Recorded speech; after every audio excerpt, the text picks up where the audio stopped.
Hey guys and girls, welcome back to Tea Time. In today's episode, I will be sharing with you one of the most horrifying stories ever. This story is about my toxic ex-boyfriend and how he ruined my life. I am not even joking. Watch till the end to find out how I finally escaped from him. With that being said, get comfy and let's begin with this Roblox story time. When I was in 8th grade, I started dating a guy named Danny, who was a junior in high school.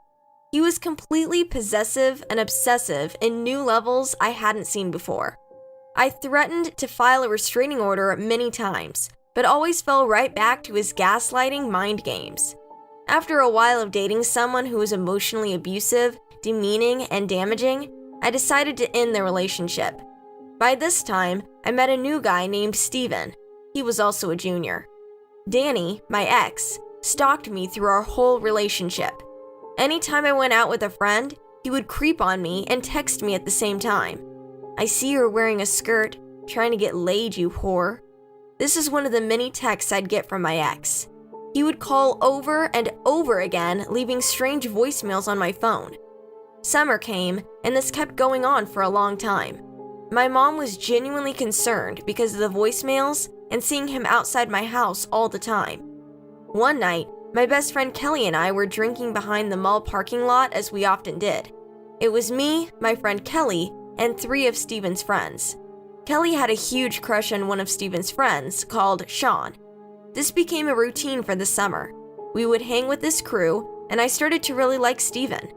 We were all pretty close and would always buy drinks and gossip behind the mall. I started to get very close to Steven, and this one night, he pulled me away, looked straight into my eyes, and we started making out. While this happened, I started to get a bunch of texts from my ex Danny. I showed Steven and my friends the texts he sent me, and they were laughing, calling him weird, and telling me not to worry about him. They assured me they had my back. Every single night, one of the guys would make sure I got home safely because it got to the point where Danny was calling all their phones as well as threatening them. They weren't afraid of him at all and threatened to jump him if he came around. This last night was the final straw. We were all pretty drunk, so my guard was down. We listened to music, and Danny kept calling me. I blocked his number, and he just kept calling and messaging me from different numbers. My mom called and asked if everything was all right, because Danny called our house phone 100 times, leaving weird voicemails begging for me to answer.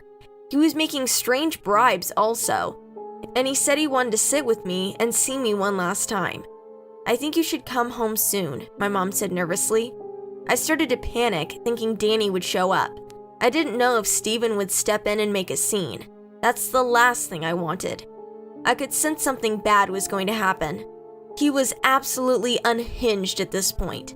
He was sickly obsessed with me, especially fixated on my past partners, and one of the most controlling people I've ever met.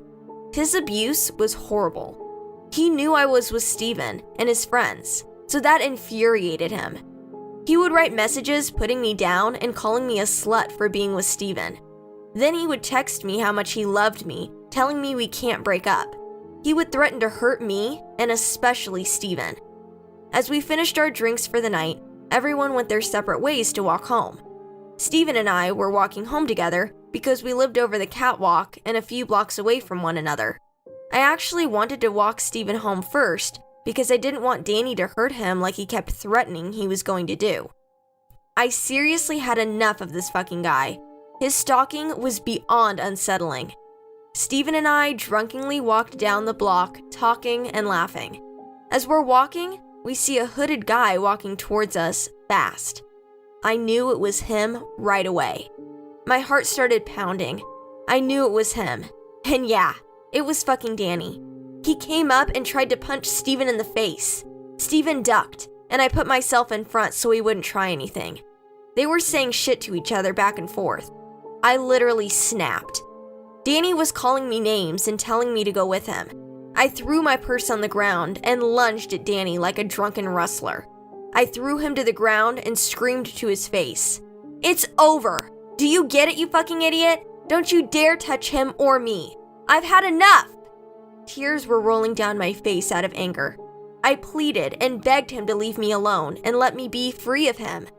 I got up, grabbed my bag, and Steven and I continued walking.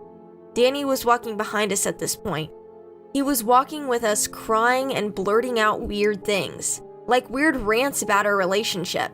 His walk and stare was so unsettling. He walked at our pace, and every time we walked faster, he would also do so.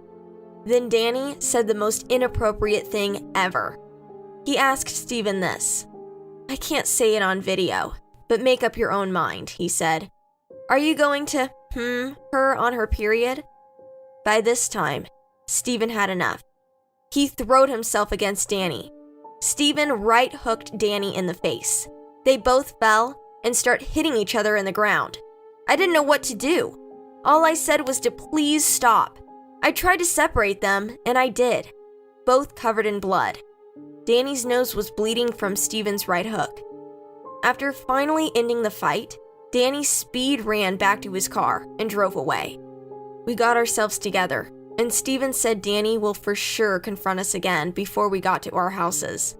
We continued walking on the dark roads and over the catwalk, which is creepy in itself. We were both hyper-vigilant.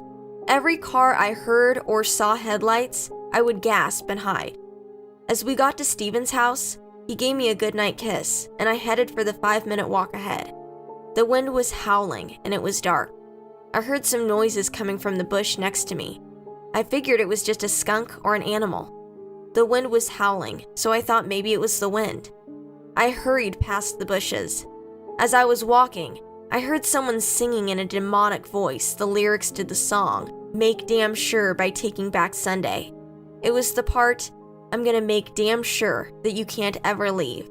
No, you won't ever get too far from me. You won't ever get too far." He repeated it, hunched in the bushes. I started to run and scream. He grabbed me from behind, and I remember the chills I had when I felt him grabbing me. He was waiting by Steven's house as we walked home. Fucking creep. He knew which route we were taking and how long it would take us to get there. Danny told me, "I watched you kiss Steve and walk him to his door," he said into my ear. By this point, I literally went full crazy mode.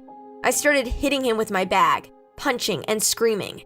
"I want you to leave me alone. Please, Danny, I'm begging you. I'm going to file a restraining order on you." As I screamed, my eyes were filled with tears from fear and the trauma I endured with this guy. I managed to get his fucking hands off of me and ran like hell to my house. I heard him yelling me stuff, but I just kept running off pure adrenaline. I turned around when I got to my house and was just relieved he wasn't behind me. After this, Danny kept creeping around me.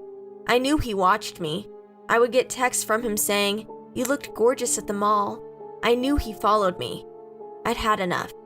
I filed a restraining order against him. Security and police officers told me not to worry anymore. If he showed any signs of harassment towards me, he would get arrested immediately. Life went on. I ignored his presence whenever we were close. He finally changed from schools. I've never seen him ever since. Stay safe, ladies, and stay away from the Dannys in our world.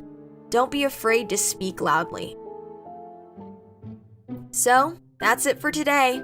Without a doubt, a very frightening story. If you liked the video, don't forget to subscribe and hit the like button. With this being said, this was Tea Time. Peace out.